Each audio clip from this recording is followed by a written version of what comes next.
Bonjour à toutes, bonjour à tous, bienvenue dans votre nouvel épisode de The Trick Play consacré au Group of Five. Nouvel épisode, nouvelle semaine, et cette semaine je suis avec Maxence et Geoffrey. Salut les gars. Salut tout le monde. Et salut Vous avez Baptiste. passé un bon week-end de college football. Alors Maxence, ça a été un week-end compliqué pour toi aussi, hein? Non, c'était pas un bon week-end de college football. Pas un bon là. samedi, pas un bon dimanche. Si, dimanche ça a été. Dimanche, Green Bay a gagné, donc ça a été. Mais non, le samedi, la bounce house vide à partir du troisième quart-temps. J'avais jamais vu ça de ma vie de supporter des Knights, donc ça devient terrifiant ce qui se passe là-bas. Mais bon. Par contre, Geoffrey, toi, c'était beaucoup mieux. Ah ben moi, nickel, hein, 7-1. Bon, on a un problème de quarterback titulaire, mais ça va se faire. En tout cas, on gagne des matchs même avec ça. Non, moi j'ai un problème de quarterback titulaire. Toi, t'as une équipe qui en 7-1. Moi aussi, j'ai un problème de quarterback titulaire.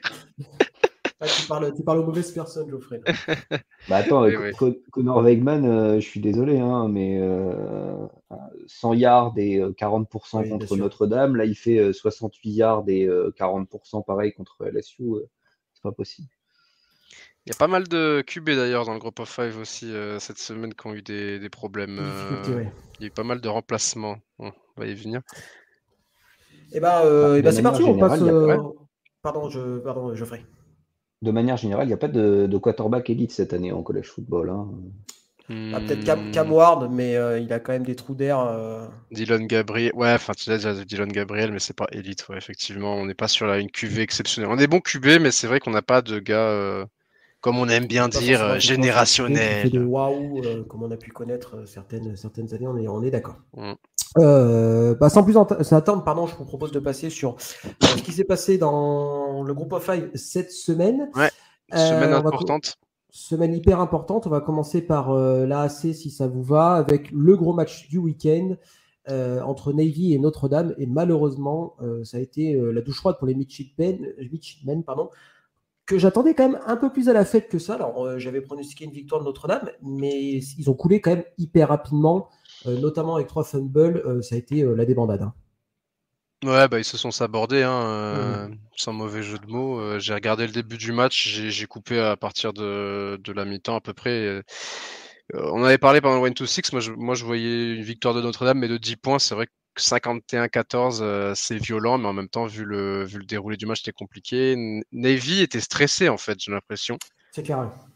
Parce que c'est pas une équipe qui fait. Ils avaient fait que 2 turnovers de la saison, c'était au tout début de saison, le 31 août, et là ils font 3 fumbles d'entrée de jeu, et les 3 fumbles, il n'y a pas un contact avec un joueur de Notre-Dame. C'est-à-dire que c'est vraiment eux tout seuls qui perdent la balle, et derrière Notre-Dame qui récupère, qui se nourrit de ça. Et puis quand tu donnes la balle 3 fois, en plus quand tu joues une attaque, même s'ils jouent de la passe, mais ça reste une attaque triple option, donc à la course, une fois que tu cours après le score, c'est compliqué. Donc déçu de la performance de Navy. Le début de match était terrible, quoi. Vraiment, les 3 fumbles, ça les a tués d'entrée, et puis derrière. En fait, on a l'impression qu'ils finalement ils ont jamais cru parce que en fait ils sont eu la tête sous l'eau directement, quoi. Ouais. Et alors que tu vois, je m'attendais paradoxalement à ce soit le contraire, tu vois, Navy qui rentre fort dans le match. Notre-Dame un petit peu la tête sous l'eau, et finalement ça a été tout le contraire, et une fois qu'ils sont derrière, c'est trop compliqué, je pense, pour revenir, quoi. Oui. Je pense que mentalement ça a été dur à encaisser, quoi, le fait de perdre soi-même les ballons, parce que vraiment il y a pas de contact. Les mecs de Notre-Dame, ils voient juste les gars de Navy perdre la balle. Le premier, c'est sur un pitch, Tescas qui lâche le ballon. Ensuite, c'est une mauvaise transmission entre Horvath et Hayden Rich, je crois. Et après, c'est sur un punt. Et en tout, ils ont fumble 7 fois. Il y en a 5 sur ces 7 fumbles qui ont été récupérés par Notre-Dame. Il y a une interception, donc ça fait 6 turnovers. C'est beaucoup trop pour espérer gagner un match de football contre une équipe comme Notre-Dame. Malgré le superbe touchdown de Blake Horvath qui trouve une fulgurance là, à un moment donné dans le match là, pour revenir à 14-7 avec 4 touchdowns de 47 yards. Mais après, derrière, non, c'était trop d'écart. On est d'accord. Geoffrey, un avis sur ce match-là, ou on peut passer à la suite de l'AAC? Non, il n'y a pas grand-chose à dire. 6 turnovers, l'affaire est réglée. Hein. Déception quand même. Ouais, moi je suis assez déçu quand même, parce que je pensais que la défaite, mais l'écart et le scénario. Oui, on est d'accord. On va passer du côté de Tulane maintenant, qui eux, par contre, ont fait le job contre North Texas, grâce notamment à un énorme premier quart-temps où ils menaient 21-3. Le Green Wave qui avance un peu masqué, mine de rien, et qui font quand même une bonne saison. Voilà, Chandler Morris, toujours aussi impressionnant du côté de North Texas, mais insuffisant pour l'emporter. Victoire 45-37. Tulane, vous y croyez, vous, pour la victoire en AAC? Moi, c'est une équipe qui fait quand même forte impression. Alors, défensivement, c'est un peu compliqué, mais offensivement, c'est quand même pas mal, quoi. En vrai, oui, hein, j'y crois, hein, et surtout qu'ils ont le calendrier parce qu'ils vont jouer Navy et Memphis, donc ils vont pouvoir écarter des concurrents directs à la qualif. Ils sont très impressionnants depuis qu'ils sont rentrés dans le calendrier de conférence. Ils n'ont pas perdu de match depuis la défaite contre Oklahoma, et on en revient même presque à se dire qu'ils auraient, s'ils jouaient Oklahoma à ce moment de la saison, là, fin octobre plutôt que quand ils les ont joués mi-septembre, peut-être qu'ils auraient pu les battre, vu l'état d'Oklahoma actuellement, mais bon, c'est passé. Le tournant du match contre North Texas, ça a été ce punt, ce fumble sur kick-off là, de McGill qui a permis à la Green Wave de récupérer la balle très proche et de marquer en fait 2 touchdowns en 2 possessions. Et après, derrière, ils ont maîtrisé l'écart. Ils ont maîtrisé l'écart tout le long du match. L'attaque a répondu à chaque fois que North Texas marquait, Tulane marquait. Pourtant, North Texas, effectivement, qui avance masqué, mais qui prend un petit... qui se prend un reality check, parce que là, leur calendrier était rentré un peu dans le dur. Ils se sont déplacés à Memphis, ils ont perdu. Ils recevaient Tulane, ils viennent de perdre. Ils vont recevoir Army dans 2 semaines. Donc, l'enchaînement des 3 matchs, c'était un peu ce qui allait montrer un peu à quel niveau ils étaient. Bon, on voit qu'ils sont quand même derrière les gros bras de l'américaine. Du côté de Tulane, ça avance, ça continue. Moi, je me dis que j'avais pronostiqué Tulane-Memphis en finale de l'américaine en tout début de saison. Est-ce qu'on aura les deux? Je sais pas, mais je pense que Tulane est bien parti pour en faire partie parce qu'ils sont toujours invaincus en conférence. Ouais, et Mensa, il est pas mauvais, il fait le job, et Mikey Hughes, lui, est exceptionnel. C'est un des meilleurs running backs du pays actuellement. Il est bientôt à 1000 yards à la course, et depuis, je crois qu'il fait un mois d'octobre assez violent. Puis en plus, pour le Green Wave, il y a un calendrier qui est, on va dire, relativement favorable, parce que là, il y a Charlotte et Temple qui arrivent. C'est quand même très abordable avant Navy et Memphis. Mais voilà, je pense que c'est tout à fait impossible qu'ils finissent avec seulement une défaite en AAC, voire pas de défaite du tout, hein, pour être tout à fait honnête. Non, c'est complètement possible. Donc ouais, Tulane, ils sont à leur place. On est d'accord. Geoffrey, on passe à Memphis, c'est bon pour toi? Attends, ouais, juste pour Tulane, moi j'ai quand même un peu peur de Darian Mensah, parce que d'accord, il n'est pas mauvais, mais il fait pas du tout la différence. Et dans les matchs contre Navy et Memphis qui vont être en tension, etc., peut-être qu'il y a des moments où il va se retrouver obligé de lancer, et ça peut peut-être leur coûter cher, parce que c'est un jeune QB. Il a fait des erreurs en début de saison, et des erreurs quand il a été mis sous pression dans des moments où il fallait être clutch, contre Oklahoma, contre Kansas State.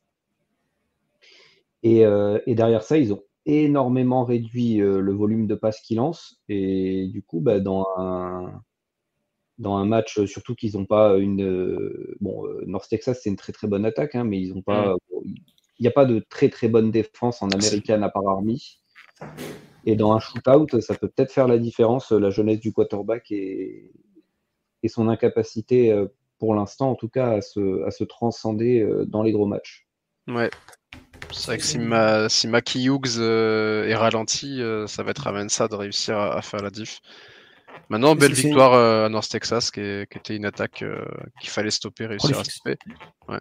Et Chandler Morris, par contre, continue sa saison de fou. De balade aussi. Je crois qu'il est déjà il est au-dessus des 2 milliards à la passe, là. Il est vraiment très très bon cette saison. Après, c'est une happy offense, hein. North Texas, comme on dit, c'est air raid, ça balance à tout va. Il est bientôt à 3000 yards, 26 touchdowns pour 8 interceptions. Chandler Morris, qui est une satisfaction du côté de North Texas, avec un super receveur aussi, D.T. Sheffield, qui est sa cible favorite et qui moi m'impressionne semaine après semaine. 10 touchdowns, Sheffield déjà. Ouais. Sympa à voir cette équipe de North Texas. Là. Ouais, J'ai toujours pensé qu'il y avait un gros potentiel. J'avais déjà mentionné dans un épisode et ça se confirme. Ils peuvent recruter bien, quoi. Ils peuvent recruter bien. Ils sont à un endroit où c'est facile de recruter. Hein. S'ils mettent petit peu de moyens, en étant dans la banlieue de Dallas, il y a du monde. Effectivement, il y a du monde. On passe du côté de Memphis, si c'est bon pour vous. Par contre, Memphis, eux, c'était une semaine un peu galère. Là, ils s'en sortent contre Charlotte, parce que Charlotte n'est pas très très bon quand même, pour être tout à fait honnête. Charlotte est pas très bon, mais ils sont pas dans les équipes putrides de l'américaine. Ils sont chiants à jouer. C'est pas Temple, ouais. C'est pas Temple. Victoire 33-28 pour les Tigers. Memphis qui souffle quand même très clairement le chaud et le froid pendant toute la saison. Est-ce que pour vous, c'est quand même une équipe qui reste favori pour le titre de la AC ou Navy et Tulane, par exemple, leur sont devant, à votre avis? Vas-y, Geoffrey. Moi, je pense qu'ils sont devant Tulane. Navy, malheureusement pour eux, ils ont le tiebreaker en leur défaveur. Donc ça, c'est quand même un énorme souci. Et en plus, Navy, leur défaite, elle est hors conférence, donc ça fait quand même beaucoup de. Et je pense qu'ils sont devant Tulane. Et enfin, moi, en tout cas, ça me surprendrait pas de les voir en finale de conférence, mais on va peut-être avoir un Army Navy en finale de conférence, qui tous les deux ont des fins de calendrier assez tranquilles. Et leur gros match est hors conférence, donc ça ne devrait pas les impacter pour aller jouer la finale de l'américaine. Je pense que Memphis va longtemps regretter cette défaite à Navy, parce qu'il faut que Navy perde 2 fois dans la conférence pour qu'il leur passe devant. Est-ce que Navy va perdre 2 fois sur la fin de saison? On va voir, peut-être que la défaite à Notre-Dame les a fait mental boom un peu. C'est intéressant de voir la réaction de Navy lors de leur prochain match. Mais Memphis, c'est ça. En fait, il y a des jours où ils sont clairement une des meilleures équipes du Group of Five, Memphis, et puis d'autres jours où en fait c'est une équipe un peu tremblotante qui a du mal à assurer le match du début à la fin, tu vois.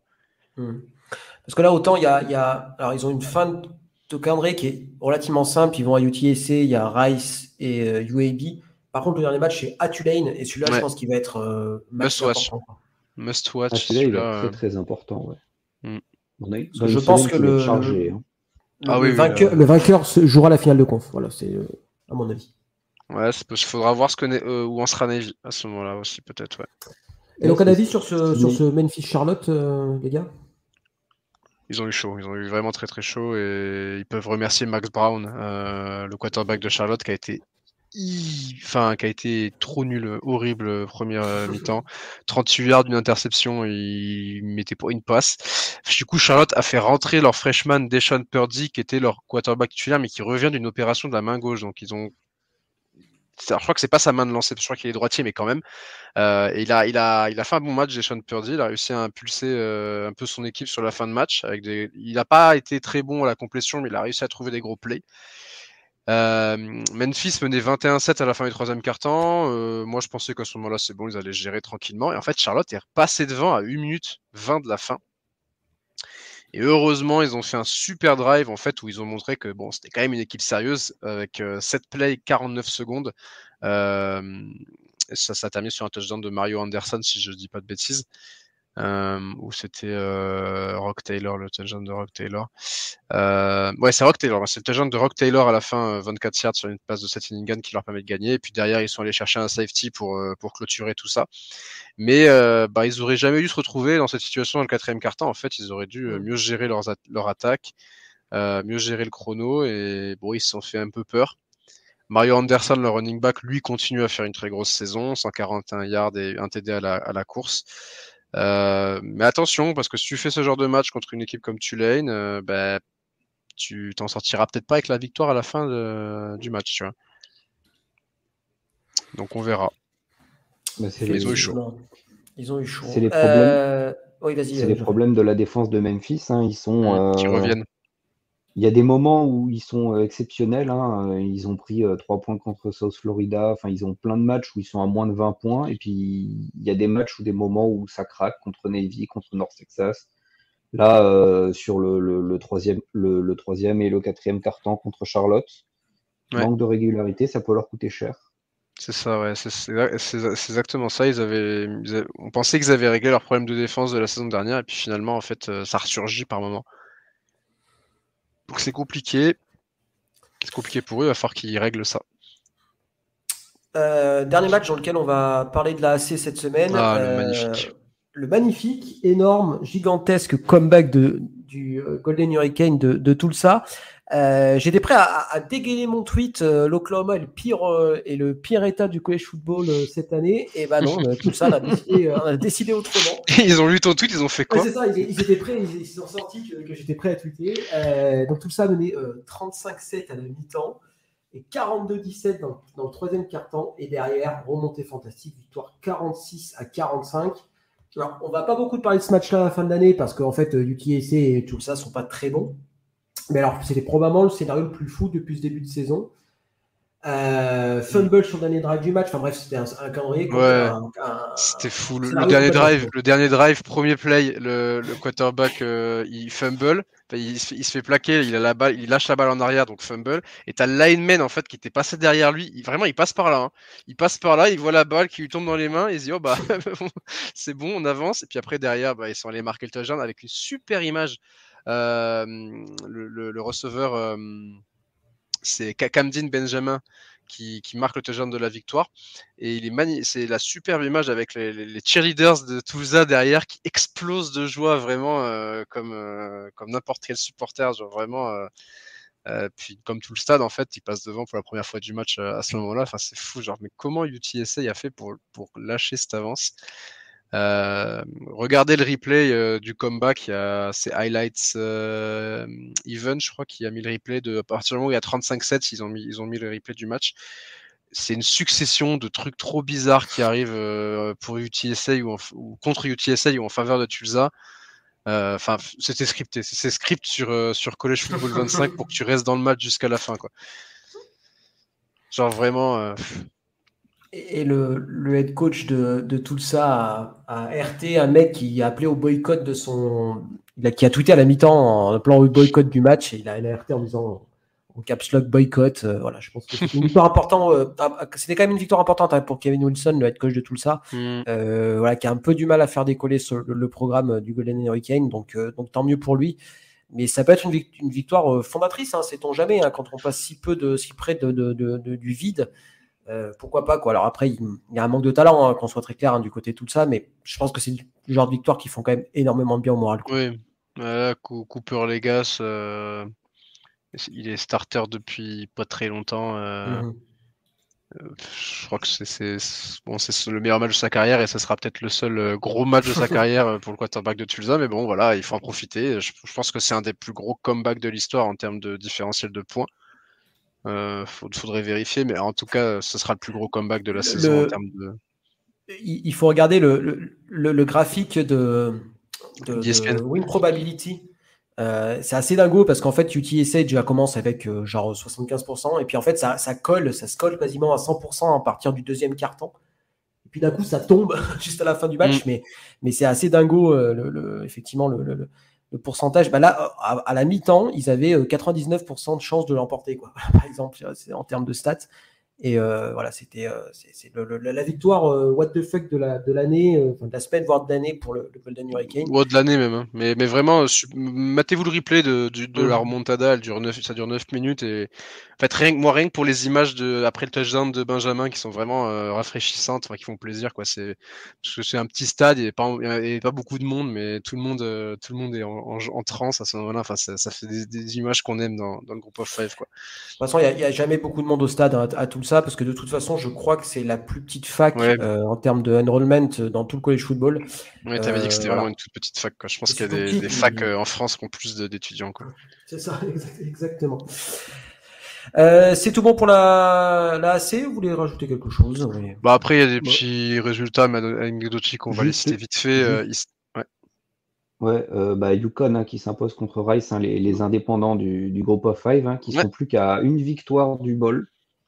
C'est ce que Donc, j'allais en parler. Ouais. pour les Huskies, j'aurais pas parié dessus au début de la saison, mais ça se passe bien pour eux. Et puis East Carolina qui bat Temple 56-34. Bon, voilà. Enfin, qui bat pas Temple, en fait. Voilà. Tout le monde. Enfin, non, ils ont 2 victoires. Ils ont gagné 2 matchs, donc UAB sûrement. Utah State et Tulsa. Tu vois, Tulsa, tu vois. Utah State 45-29 quand même. J'avais zappé qu'ils avaient battu Utah State Temple. Utah State, pas de défense, c'est tragique. Et en plus, là, ils ont perdu Jalen Royals. Bon, on en parlera tout à l'heure, mais c'est un peu dramatique. Spencer Petras ne suffit pas à lui-même. On part du côté de la Pac-12 si c'est bon pour vous. On va une de jolies victoires et une grosse fessée. On va commencer par la fessée. Les Beavers d'Oregon State qui se font démolir du côté de Cal. 44-7. Pas grand-chose à dire ce match-là. Cal largement supérieur. Et voilà, ce qu'on pensait pouvoir arriver malheureusement dans la saison des Beavers compliquée, ça continue à malheureusement s'enchaîner pour eux. Il n'y a pas grand-chose qui est allé sur ce match-là, à voir comment ils arrivent à se remobiliser sur cette fin de saison, mais c'est un petit peu galère quand même pour les Beavers qui sont malheureusement à 4-4 et qui sont à 3 défaites de suite. Quoi. Les stats juste de leur quarterback titulaire. 3 yards, une interception en 3 ou 4 drives. Enfin bref, il a fait un début de match Jemani McCoy avant d'être mis sur le banc. J'ai jamais vu ça. 2 sur 5 à la passe, 3 yards, une interception. Je pense qu'on n'est pas loin du pire match pour un quarterback titulaire. Il a été remplacé, son remplaçant n'a pas été mauvais, mais il y avait trop d'écart. Oregon State, c'est compliqué.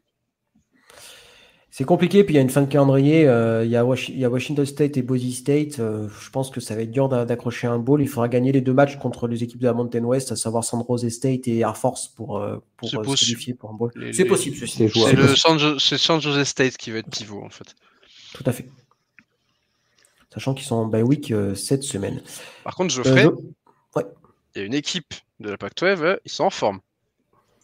Ah ouais, Wazoo, victoire contre San Diego State. Bon, petite victoire, 29-26, mais victoire quand même. Wazoo qui est en 7 victoires, 1 défaite. Donc on avait dit qu'avec la défaite, c'était peut-être impossible pour les playoffs. S'ils finissent à 11-1, pourquoi pas peut-être être dans le top 12, j'y crois pas, mais sait-on jamais. Tout dépendra tout dépendra de Boise State. Si Boise State fait une fin de saison invaincue et machin, pourquoi pas. Mais là, c'est vrai que je pense que ça va être compliqué quand même. Je pense que c'est pas avec des victoires contre Utah State, New Mexico, Oregon State et Wyoming que tu vas faire un jump jusqu'au top 12, malheureusement. Oui. Surtout que là c'est pareil, contre San Diego State qui sont en 3-4, ils gagnent de 3 points. C'est pas comme s'ils mettaient 40 points à tout le monde comme Cincinnati l'a fait à l'époque. Ouais, puis ils gagnent vraiment sur la fin de match où ils sont allés chercher au forceps 2 TD avec une interception entre les deux pour remonter parce qu'ils étaient menés 26-14 quand même. Donc belle grosse fin de match avec du caractère. Ça, c'est sûr que c'est une équipe qui ne lâche rien dans ces matchs. On l'avait vu aussi contre Washington notamment en début de saison, qui lâche rien. Même contre San Jose State aussi où ils gagnent après prolongation. Bon, maintenant. Après, ils peuvent espérer être classés dans le top 25 d'ici la fin de saison. Ça peut être. Ça, c'est pas impossible, ça, par contre. Et, ça, c'est beaucoup plus probable que les playoffs. S'ils finissent en 11-1, ce sera une belle saison après la mort de la Pac-12. Ce sera une belle saison quand même pour Washington State. Surtout si tu bats l'ennemi intime Washington, c'est clair que ça sera une excellente saison pour les Cougars, ça c'est clair. On passe du côté de la Mountain West. Maintenant, on a parlé de San Diego State qui s'est incliné contre Wazoo. On va parler du match de la semaine qui concernait 2 équipes du groupe of 5. On l'a déjà mentionné lors du 1-2-6, mais on va en faire un focus bien évidemment dessus. C'est UNLV qui accueillait Boise State. Victoire des Broncos 29-24. On s'attendait à un gros match. On n'a pas été déçus. C'est probablement 2 des meilleures équipes du groupe of 5. Un match au forceps remporté par les Broncos. Qu'est-ce que vous avez pensé de ce match-là ? Honnêtement, je pense que c'est un match qui a fait honneur au Group of 5 et qui a montré que peu importe qui on va envoyer en playoff, je pense que ce sera une équipe méritante. En tout cas, cette équipe de Body State, elle fait plaisir, mais UNLV, il y a quand même du talent aussi. Hein. Ouais. Tu veux commencer, Geoffrey? Ouais. Donc plusieurs enseignements sur ce match. Boise State peut gagner sans que Aston Gentil fasse un match absolument fou. Bon, il fait un bon match, mais c'est un match standard un peu pour un running back de college football, 128 yards et un touchdown. Madux Madsen a fait le taf à la passe avec 209 yards et un touchdown, et il rajoute aussi un touchdown à la course. La défense de Boise State, ça on en avait parlé la semaine dernière rapidement, mais le pass rush est absolument terrifiant. 6 sacs, 9 plaquages pour pertes. Donc meilleur pass rush du pays avec 35 sacs. Donc ça c'est les forces des Broncos qui montrent que c'est une équipe qui est bien construite et qui ne repose pas que sur le talent d'Ashton Gianti. Et UNLV, ils vont excellent match, ils vont rien lâcher. Malik Williams, qui ferait presque regretter d'avoir titularisé Matsluka au début de saison. Ouais, c'est vrai. Parce que lui, il arrive à passer et il a d'aussi bonnes jambes que Matsluka, avec 179 yards et 2 touchdowns à la passe et 100 yards et un touchdown à la course. C'est en train de devenir mon chouchou, moi, Malik Williams. Franchement, je commence à adorer le joueur. Puis avec l'histoire qu'il y a eu au sein du programme, avec le QB qui quitte avec Matsuka qui quitte, mais lui derrière qui prend le rôle et qui en fait est meilleur que Matsuka. Clairement.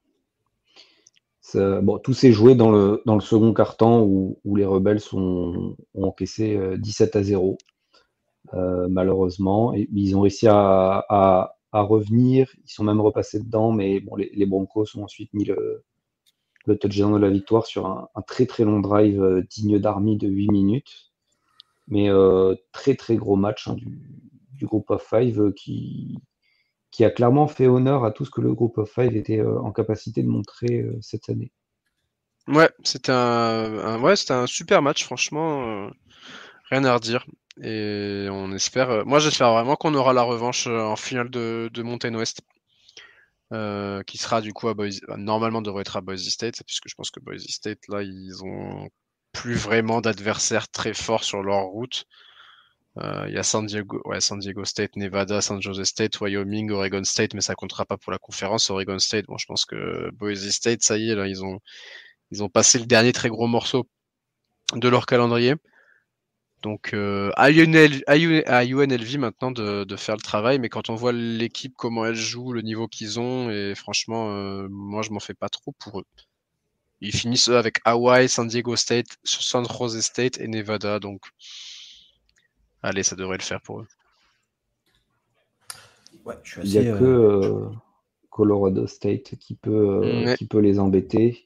Puisqu'ils sont invaincus en conférence, et donc s'ils restent eux aussi invaincus en conférence et ils affrontent pas Boise State, et on n'aura pas de UNLV en finale de conf. Et ouais, Colorado State, on va en parler puisqu'ils ont gagné, ils ont gagné face à New Mexico. 3e victoire de suite pour les Rams de Colorado State, qui sont donc en 5-3 désormais et qui sont toujours, comme tu l'as dit, invaincus en conférence. Petite victoire 17-6 grâce à la défense. Les Lobos ont produit 100 yards de plus, mais ils ont subi 4 turnovers à 0. Quasiment tous les points ont été marqués pendant le deuxième quart-temps, notamment avec un punt return de Kobe Johnson qui a fait le break pour Colorado State, qui derrière a juste laissé sa défense faire le boulot. Donc victoire de Colorado State, j'ai envie de dire, pas forcément avec la manière, mais ils ont fait le taf et ils ont profité de la faiblesse de New Mexico. Donc on verra si Colorado State est capable de... Parce que je pense que contre un adversaire qui lâche un peu moins de ballons, qui est un peu plus sérieux, je sais pas forcément si Colorado State pourra aller chercher les 4 derniers matchs. Eux joueront contre Nevada, Wyoming, déplacement à Fresno State et recevront Utah State pour la rivalité. Donc je pense qu'ils vont lâcher des matchs quand même. Je les vois bien perdre à Fresno State par exemple et peut-être contre Utah State. Mais bon, ils sont là, ils sont invaincus. On avait dit que c'était en début de saison, que c'était peut-être une équipe un peu dark horse qui pouvaient peut-être faire des choses. Bon, ils n'ont pas fait un début de saison convaincant, mais maintenant qu'ils sont en conférence, ils enchaînent les victoires. Ouais, parce qu'en fait, le grand, enfin, en tout cas, on retiendra la fessée contre Texas en week 1 et la défaite contre Colorado dans le match de rivalité, mais en dehors de ça, c'est vrai que c'est relativement solide quand même, quoi. Alors, c'est pas flashy, mais bon, ça gagne, quoi. Et de toute façon, c'est ça. Ils font ça, quoi. C'est ça, exactement. Ils font leur chemin, et puis voilà, ils sont là. Ok, et direction Utah State qui retrouve la victoire face à Wyoming. Alors une victoire à la Pyrrhus puisque malheureusement ils ont perdu leur receveur Jalen Royals pour la saison. Walk-off field goal pour la gagne pour les Aggies. Wyoming qui continue sa saison un petit peu galère. Utah State qui se relance. C'était pas forcément l'affiche de la semaine, qu'on soit très clair ce match-là. Mais voilà, victoire importante pour Utah State et voilà, et Wyoming, ça continue à être compliqué pour les Cowboys. Ouais, surtout sans Jalen Royals maintenant, là, ça va être compliqué pour eux. Une autre défaite pour Utah State et il n'y aura pas de bowl. Bon, je pense qu'on sera vite fixé d'ici 1 ou 2 semaines sur la présence ou non de Utah State en bowl. Par contre, une autre équipe Wyoming qui fait partie des premiers officiellement éliminés en bowl, malheureusement pour eux. Cette défaite, c'est fini. Ouais, il fait pas bon d'être cow-boy en college football. Non, c'est ça. En ce moment, c'est compliqué en ce moment. Ouais. On avait un duel californien aussi, Fresno State qui recevait San Jose State, 2 équipes qui étaient en 3-1 en Mountain West. Le malheur au perdant dans la course à la finale de conférence. Et ce sont les Bulldogs de Fresno State qui l'ont emporté 33-10. Très bonne victoire. Pas grand chose à dire. Hein. Ils ont maîtrisé le match du début à la fin. Bon, le premier quart-temps, ils sont derrière, mais après, derrière, ils ont déroulé dans le deuxième. Mikey Keene, ancien de UCF notamment, qui fait un bon match, 275 yards et 3 touchdowns. Fresno State est toujours en embuscade pour aller chercher ce spot en finale de conférence. Il ne faudra pas les mettre de côté. Fresno State, ça reste une équipe sérieuse en Mountain West, qui a perdu contre UNLV et contre Washington State. Mais avec la défaite de UNLV contre Boise State, Fresno State se retrouve dans la course aussi. Et il leur reste des matchs assez abordables pour eux. Donc pourquoi pas, du côté des Bulldogs, rêver à une finale de Mountain West. Sachant que la Mountain West, cette saison, il n'y a que 7 matchs de conférence, puisque le 8e, en fait, c'est des matchs contre Oregon State et Washington State qui ne comptent pas dans le bilan. Il faut pas que la SEC regarde ça, parce que ça va leur donner des idées et ils vont décider de jouer plus que 7 matchs de conférence. Ouais, après là, c'est différent parce que tu joues pas contre une FCS dans ton match. C'est vrai. La SEC qui va te mettre 6 matchs de conférence. Non, quand même pas. Direction la... Ah non, pardon. Ouais, il y a Hawaï. Je l'ai mis parce que c'était le petit match du dimanche matin, comme d'habitude. C'est pour ceux qui se lèvent un peu tôt. Bon match de Braden Shager, 120 yards à la course. 150 avec 4 touchdowns à la course pour le QB de Hawaï, Braden Shager. Il a aussi lancé un touchdown, victoire 34-13. Hawaï qui peut croire en un bowl. Il faudra gagner. Il leur reste 4 matchs. Ils peuvent peut-être espérer accrocher un bowl, mais ça va pas être facile. Fresno State, UNLV, Utah State et New Mexico sur leur chemin. Ça va être compliqué, mais pourquoi pas, les Rainbow Warriors, en tout cas, sont une attaque assez sympa à regarder. La défense est pas très bonne, par contre. Mais ils sont capables de... Enfin, Braden Shager est assez sympa à voir. Bon, c'est vraiment lui qui fait l'attaque du côté d'Hawaï, mais j'aime bien ce joueur. Ça marche. Direction la MAC maintenant. La MAC toujours aussi compliquée à pronostiquer. Chaque semaine, il y a toujours un favori qui tombe. Cette semaine, Toledo qui a perdu du côté de Bowling Green 41-26. Alors, Bowling Green, il avait montré quand même des choses intéressantes, notamment contre Penn State. On se souvient en début de saison. En MAC, ça a été plus compliqué. Puis là, des victoires contre les Rockets. Qu'est-ce que vous avez pensé de ce match-là, si vous l'avez regardé? J'ai regardé le replay, du coup, pour voir un petit peu. Et je suis très déçu de Toledo, notamment de leur quarterback Tucker Gleason, qui n'avait pas fait un mauvais début de saison, mais là, depuis quelques matchs, en fait, j'écris tout le temps la même chose sur lui. Il lance des touchdowns, mais il lance des interceptions aussi, et elles sont mortelles, en fait, pour Toledo, dans ces matchs-là. Le match était serré jusqu'au pick six que Tucker Gleason a lancé avant la mi-temps. Et puis derrière, ça a un peu cassé leur rythme, on va dire, et ils ont pas marqué. Ils ont marqué que 2 field goals dans la deuxième mi-temps. 2 field goals, c'est un touchdown pas converti. Un touchdown qui n'a pas été converti à 2 points, pardon. Puis derrière, Bowling Green a été bon, a fait le taf en défense. Tout simplement. Pourtant, il a des bons receveurs, Newton et Van Der Ross 3 qui ont chacun réceptionné pour plus de 100 yards. Mais voilà, Toledo, c'est la 3e défaite déjà cette saison. Ils sont en 2-2 en MAC, donc maintenant ça va devenir compliqué d'arriver en finale. Et côté de Bowling Green, comme tu dis, ils avaient montré des belles choses en début de saison dans les défaites entre Penn State et Texas A&M. Ils ont un petit peu glissé derrière contre des équipes qui étaient à leur portée. Old Dominion et Northern Illinois notamment, mais depuis, ils sont en 3-1 en conférence, donc pourquoi pas pour la bande à Harold Fanning Jr. Qui a encore fait un bon match lui aussi de son côté, 74 yards et un touchdown pour le tight end. Très bien, très bien. Et à noter aussi les 2 interceptions qui ont été faites par le même joueur, Oladokun de Bowling Green. Autre part dans la MAC, défaite de Northern Illinois contre Ball State.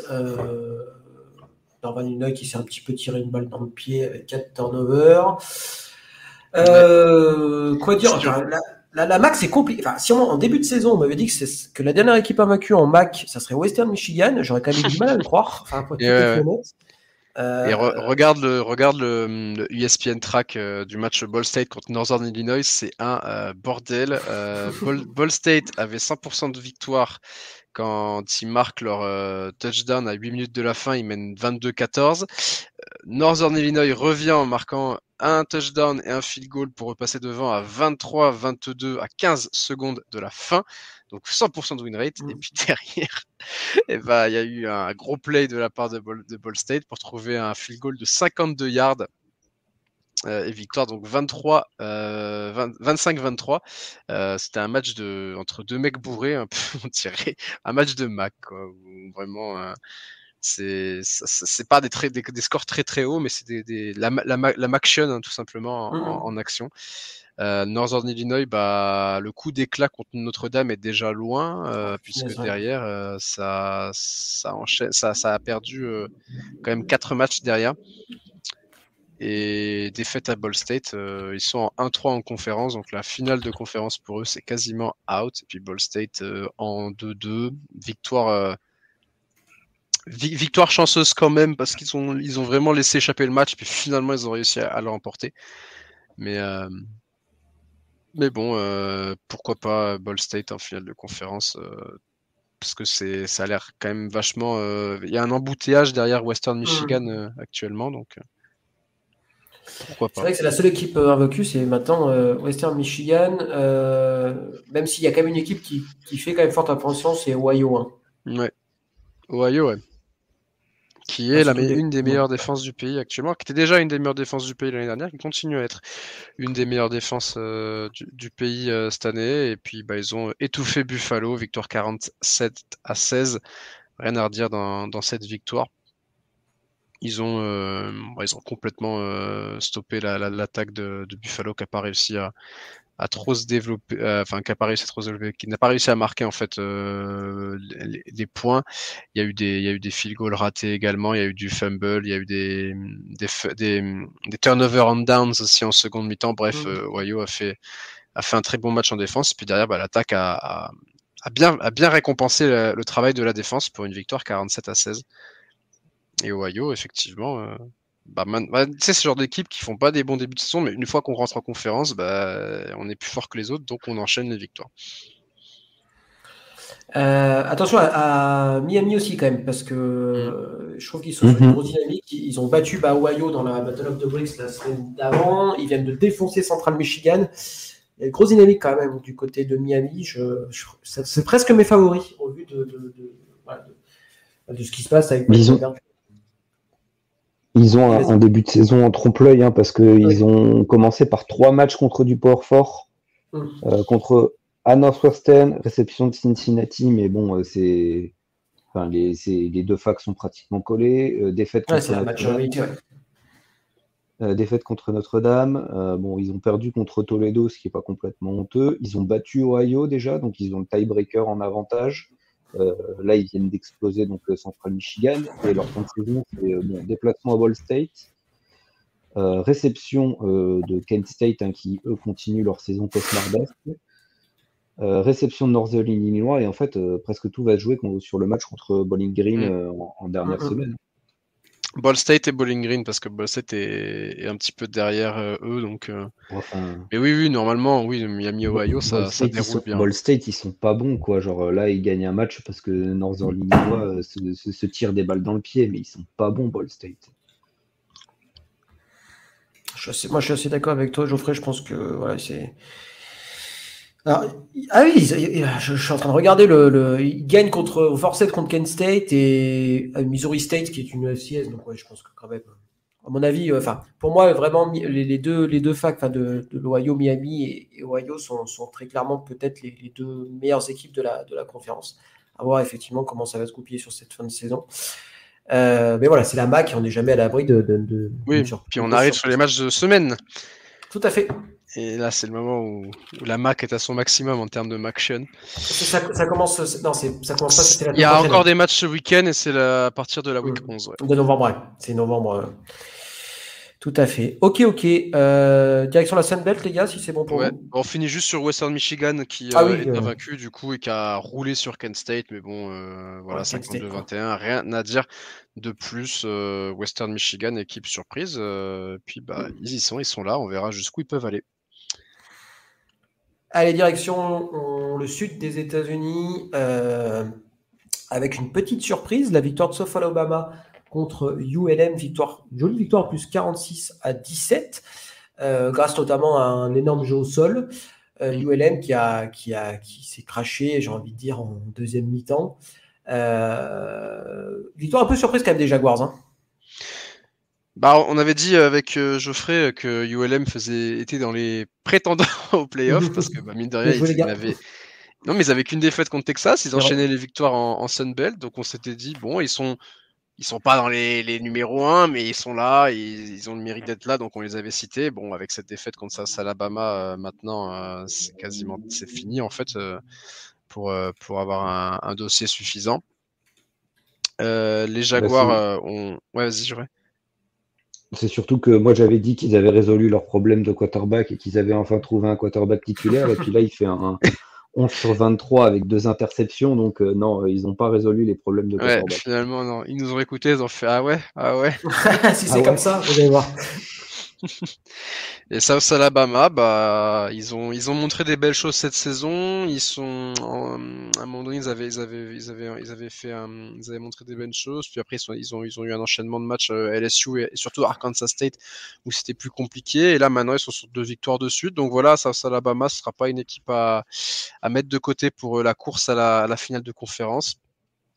Très gros jeu au sol, 355 yards, 6 touchdowns. Et comme tu dis, ULM menait 17-12 à la mi-temps. Il y avait un magnifique touchdown de 51 yards à la passe d'ailleurs à ce moment-là. Mais après, derrière, leur QB n'a plus rien fait. Et au retour des vestiaires, c'est simple. Touchdown South Alabama, interception, touchdown South Alabama. Et puis derrière, c'était fini. Ils ont déroulé. Assez relevé quand même la division ouest, je trouve, de la Sunbelt. Parce que t'as Louisiana, t'as Arkansas State, t'as South Alabama, t'as ULM, t'as Texas State. Assez relevé, mine de rien, cette division-là, je trouve, par rapport à l'autre. C'est South Alabama qui ont une grosse fin de calendrier, parce qu'ils ont Georgia Southern, Louisiana, Southern Miss, on les compte pas, et Texas State, donc Georgia Southern, qui sont les leaders de l'autre division, et Louisiana et Texas State, donc c'est quand même le bowl, ça va pas être facile à aller accrocher pour les Jaguars. Après, ils peuvent être un peu les arbitres en allant chercher une victoire chez un mec qui va jouer la finale de conférence ou quoi. Pourquoi pas. Mais c'est un morceau qu'il faudra quand même scoltiner. Mais après, oui, je suis d'accord avec toi. Il va aussi falloir que South Alabama soit sérieux, mais ça va être intéressant à suivre de leur côté.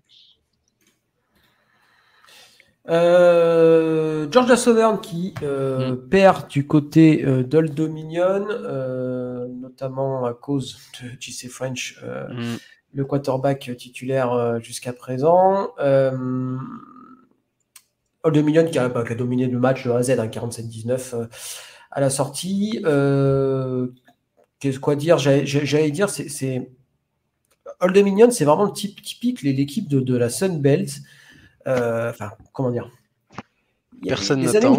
Ouais, c'est ça. Les années où tu penses que ça va être pourri, finalement, c'est pas si mal que ça. Et là, ils se retrouvent en tête de la division Est de la conférence, avec le tiebreaker contre Georgia Southern grâce à cette victoire. Ouais. Ils ont, leur défaite, quand tu vois leur bilan, ils sont à 4-4, mais quand tu regardes de plus près, il y a une défaite à South Carolina, de peu. Ils perdent contre Virginia Tech un peu plus, mais voilà. Et finalement, les Monarchs, ils sont pas si mal que ça, quoi. C'est une belle équipe quand même. Moi, c'est un programme qui a une vibe de FCS quand je vois leur logo et leur nom. À chaque fois, je suis en mode qu'est-ce qu'ils foutent en FBS, mais bon, ils sont là et puis ils sont leaders de leur division. Du côté de Georgia Southern, il y a des grosses questions qui se posent là, sur JC French, le quarterback. Beaucoup trop de turnover, de fumble aussi. Et je lisais un petit peu du coup ce que ça disait sur le Twitter de Georgia Southern, parce que du coup je voulais voir pourquoi il avait été bench en fin de match. C'était pas sur une blessure, c'est vraiment il a été bench sur décision du coach, et le coach ne ferme pas la porte à utiliser un peu plus Dexter Williams, le quarterback numéro 2, notamment sur des play run, sur des run play. Mais la fanbase est même carrément en mode vaudrait mieux que ce soit Dexter Williams tout le temps, puisque Georgia Southern est une bonne équipe, ils sont en 5-3, mais ils pourraient, la fanbase estime qu'ils pourraient être beaucoup plus haut si c'était pas JC French qui était aux commandes, mais plutôt Dexter Williams. On verra si ils ont raison. Mais en tout cas, c'est une défaite qui ralentit un peu Georgia Southern, qui aurait eu l'occasion d'être seul en tête de la division, mais du coup qui encaisse sa première défaite en conférence. Et Old Dominion qui s'est fait plaisir. Colton Joseph, 304 yards, 4 touchdowns, 500 yards en cumulé pour l'équipe de Dominion. Non, c'est une belle victoire de leur part. Appalachian State qui renoue enfin la victoire contre Georgia State. Quoi dire, pas grand chose à dire sur ce match-là. On est content pour eux. On est content pour eux, avec tout ce qui se sont pris hors terrain avec la tornade, la fac qui a été complètement ravagée, etc. Je pense que ça leur fait beaucoup de bien de renouer avec la victoire suite à ces événements-là. C'est clair. Et Georgia State, du coup, leur seul haut fait de la saison aurait été d'avoir battu Vanderbilt, parce que depuis, c'est putride. D'ailleurs, on en vient même à se demander comment Vanderbilt a pu perdre contre cette équipe-là. Mais bon. C'est clair.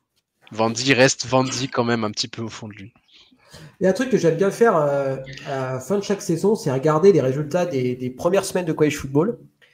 Et il y a souvent des trucs qui sont un peu what the fuck, qui avec le recul, disent mais comment ça a pu se passer, des trucs comme ça, quoi. Et effectivement, je pense que celle-là, à la fin de la saison, quand on aura terminé, je pense que celle-là sera quand même top 5, à mon avis, des défaites what the fuck de fin de saison, quoi. C'est clair. Quand Vandy finira la saison classée, on va se demander comment ils ont fait pour perdre là-bas. C'est ça. C'est vrai. Surtout, en plus, ils avaient battu juste avant Virginia Tech, non, c'est ça, hein? Ouais, c'est ça. Ils gagnent Virginia Tech, ils explosent une FCS, et puis derrière, ils se déplacent à Georgia State, et ils perdent. On va parler de James Madison qui a explosé Southern Miss. Ils ont passé leur nerf parce que James Madison avait subi une défaite la semaine dernière face à Georgia Southern notamment. Bon, ils ont passé leur nerf sur Southern Miss, même si Alonza Barnett est dans le dur en ce moment, il est pas au meilleur de sa forme par rapport au début de saison. 2 touchdowns, une interception, mais seulement 135 yards. On passe beaucoup par la course pour James Madison, du coup. Victoire face à Southern Miss qui rejoint le banc des punis de bowl season, puisqu'ils sont en 1-7.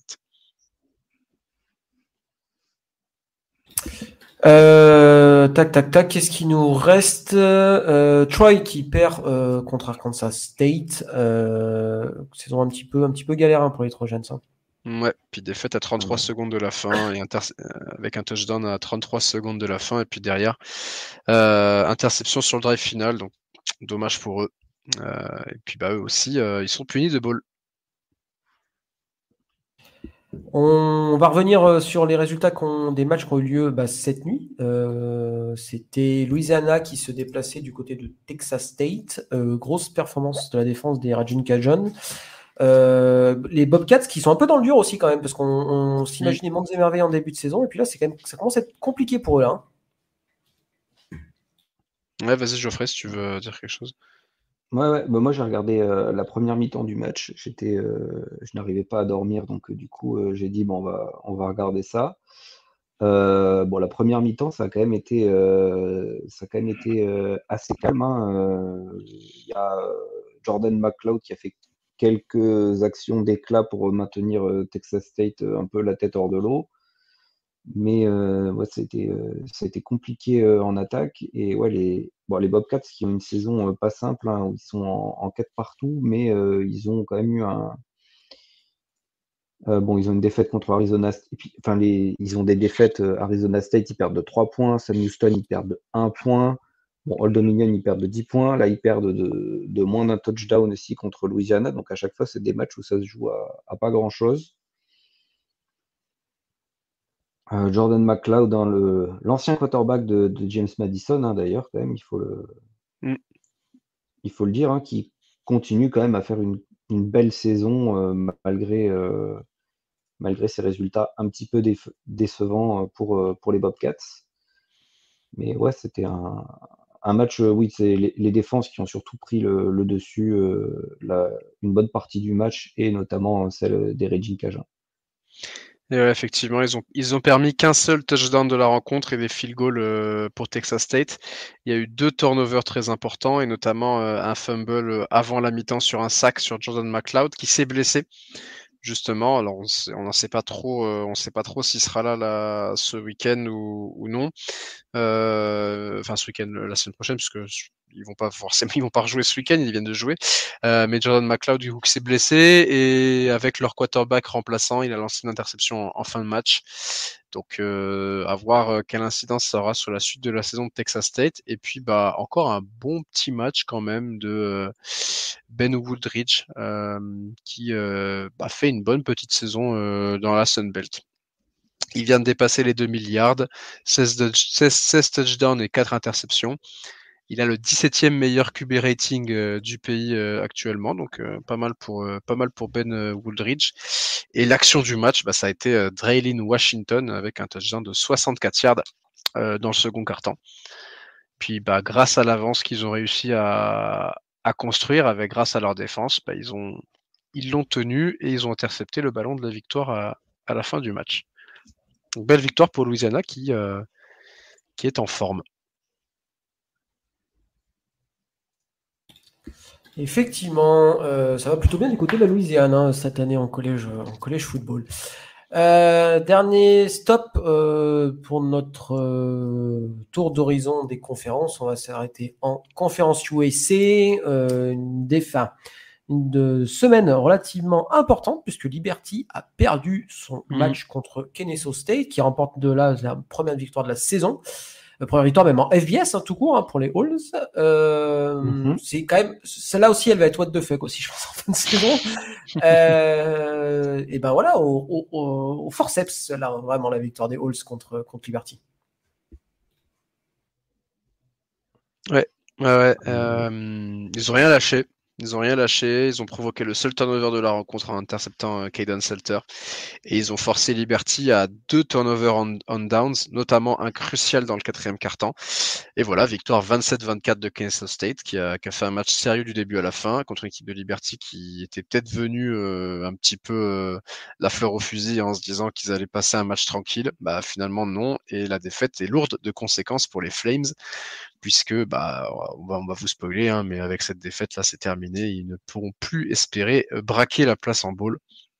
Surtout quand tu perds contre Kennesaw State qui est pas loin d'être une des pires équipes du pays. Bon, il y a Kent State qui est la pire équipe, mais Kennesaw State, c'est pas glorieux non plus. Mais eux au moins, on l'excuse que c'est leur première saison en FBS. Et voilà, donc une victoire sympathique qui fait plaisir. On est tous contents de cette victoire. Ouais. À plus d'un titre. Tac. Quoi dire de plus? Est-ce qu'il y a d'autres victoires d'autres résultats auxquels vous voulez parler? Jacksonville State qui est invaincu en conférence avec une 3e victoire en autant de matchs. Victoire 42-20 et encore une grosse performance à la course. C'est une équipe qui court énormément, qui marque énormément. Ils avaient fait un match à 8 touchdowns à la course, justement contre Kennesaw State il y a quelques semaines. Là, ils remettent un peu la même chose contre Middle Tennessee. Victoire 42-20 avec 338 yards à la course et 5 touchdowns au sol. Donc voilà, Jacksonville State, on connaît la recette du côté des... Je crois que c'est les Gamecocks, leur nom aussi. Ouais. C'est les Gamecocks également, c'est un peu le South Carolina du pauvre. mais voilà, en tout cas, et puis Trey Stewart, 210 yards, qui a été l'artisan principal de ce run game du côté de Jacksonville State. Et puis cette semaine, on a eu des matchs également. On a eu 2 matchs, c'est des matchs anecdotiques, mais on va juste citer. Florida International qui l'emporte 34-13 face à New Mexico State, qui n'arrive pas à passer à autre chose après le départ de Diego Pavia. Saison compliquée pour les Aggies. Et Sam Houston qui l'emporte sur ce qui sera peut-être le plus petit score de la saison. Victoire 9-3 face à Louisiana Tech grâce à un touchdown de Jayon Ducker qui a marqué sur une course de 40 yards. C'était la seule action marquante de ce match qui a dû quand même être bien ennuyant pour les fans de Sam Houston. Heureusement que l'équipe l'emporte à la fin. Il y a un safety dans le premier quart-temps quand même. Oui, c'est vrai qu'il y a un safety.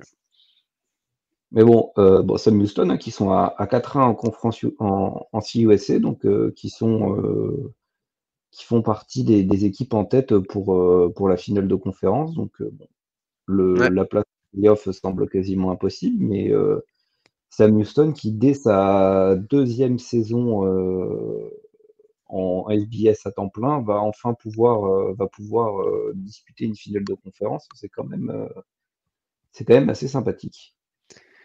Ça tombe bien que tu parles des finales, puisque puisqu'on arrive sur la fin là, nouveau petit, on va dire, segment du podcast. Maintenant, on sait un peu plus sur quels vont être, en tout cas si à l'heure actuelle on devait s'arrêter, les finales seraient en American. Donc en American, la finale actuellement serait entre Navy et Army, sachant qu'en American, on joue chez le mieux classé, donc match à Army qui recevrait Navy. En Mountain West, ce serait Boise State qui recevrait Colorado State. En MAC, c'est le seul match qui se joue en terrain neutre du Group of 5, puisqu'il se joue à Ford Field à Détroit. C'est Miami, Ohio face à Western Michigan. En Sunbelt, Louisiana recevrait Old Dominion. Et en conférence USA, Western Kentucky recevrait Jacksonville State.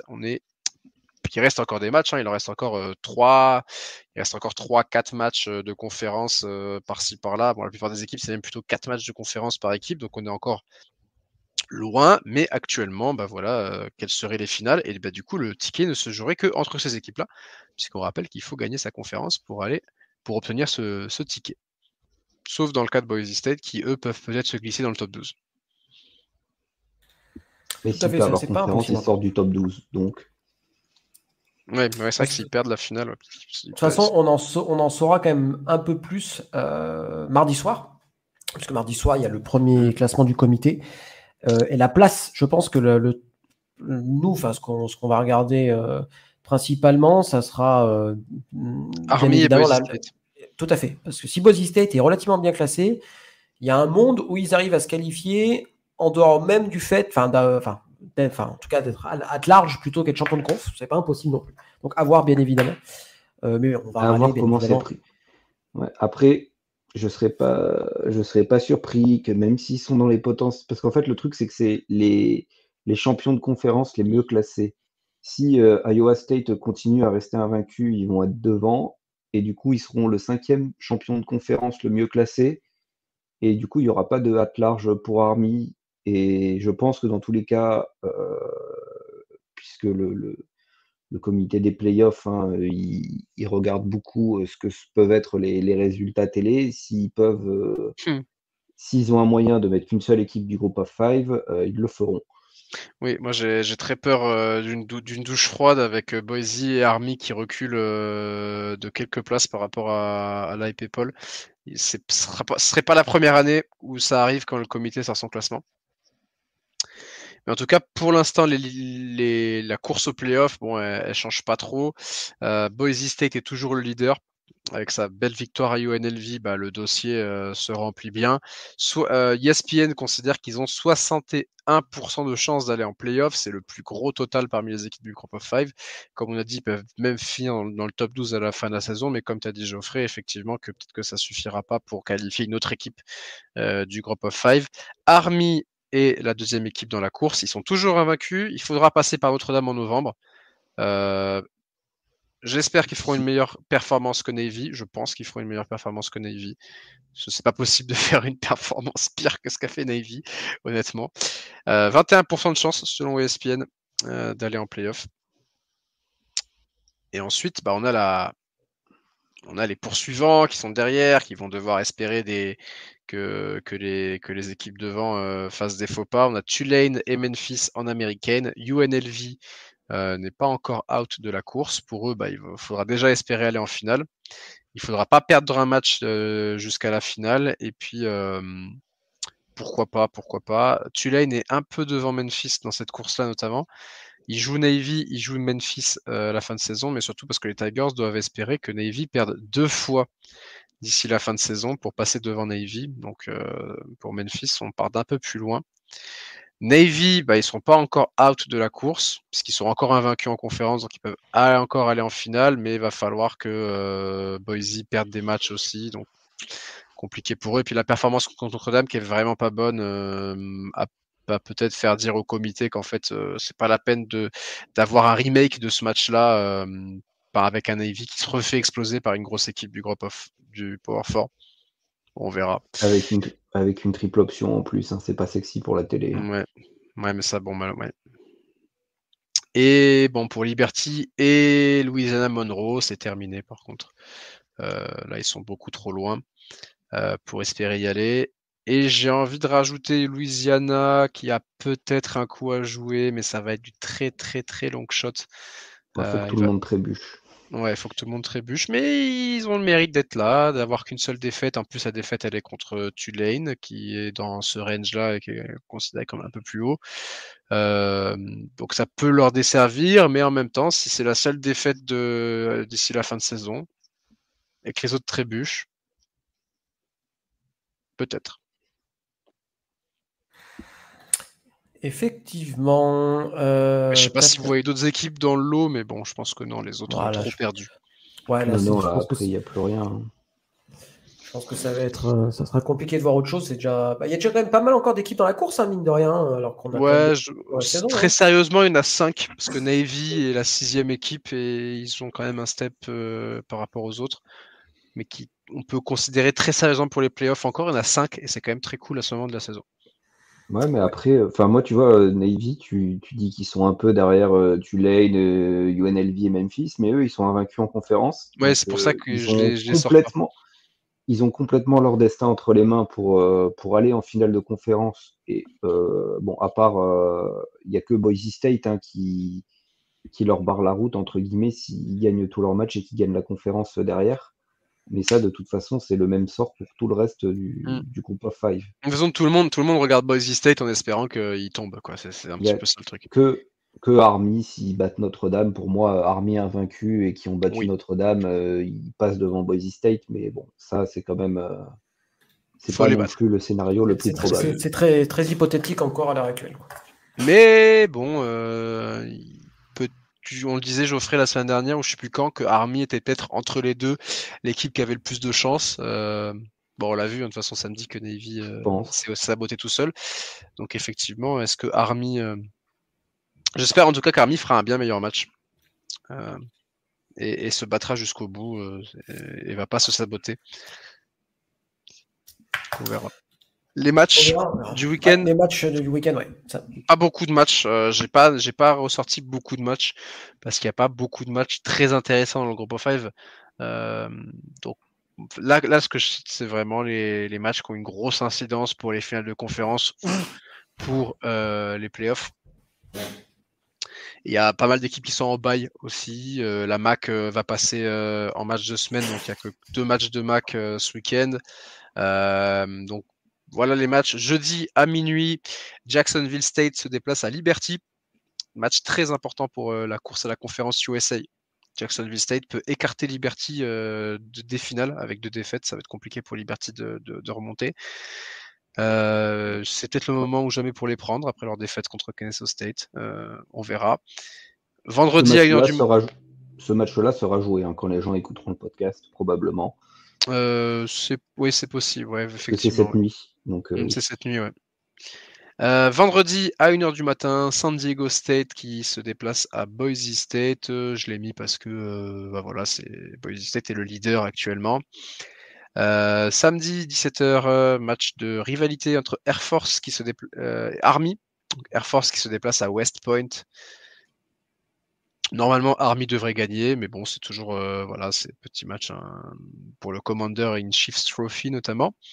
Et puis dimanche à minuit, Hawaii qui se déplace à Fresno State. Là, c'est plus pour la finale de conférence. Est-ce que Fresno State va se faire surprendre par Hawaii? En plus, il y a une rivalité entre les 2 équipes, donc voilà.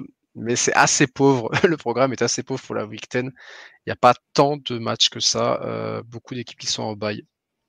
Donc il n'y a, a pas de match à 4h du matin. De mémoire, moi, en tout cas, depuis que je suis le college football, c'est jamais arrivé. C'est vrai.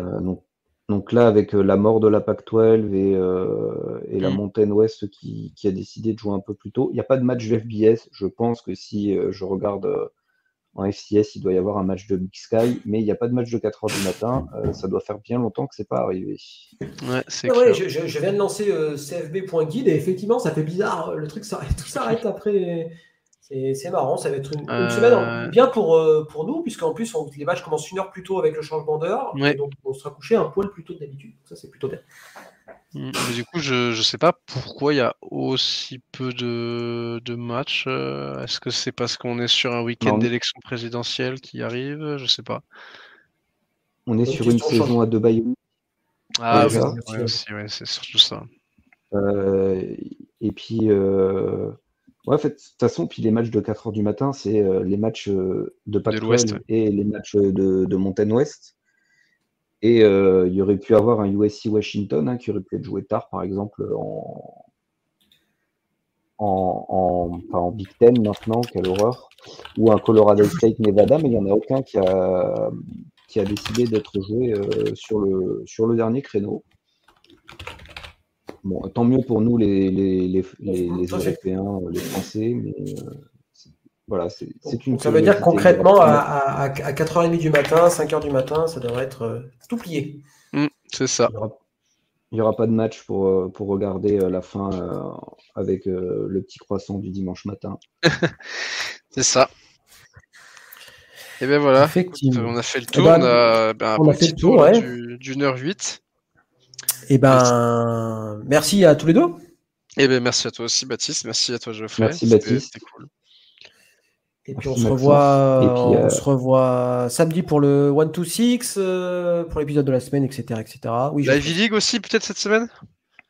Ouais, l'épisode est écrit, il faut que j'enregistre maintenant. Nice.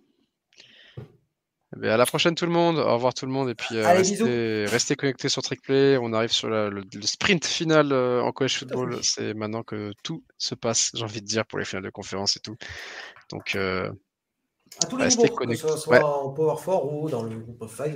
C'est ça. Allez, bisous tout le monde. Ciao tout le monde, au revoir. Salut tout le monde.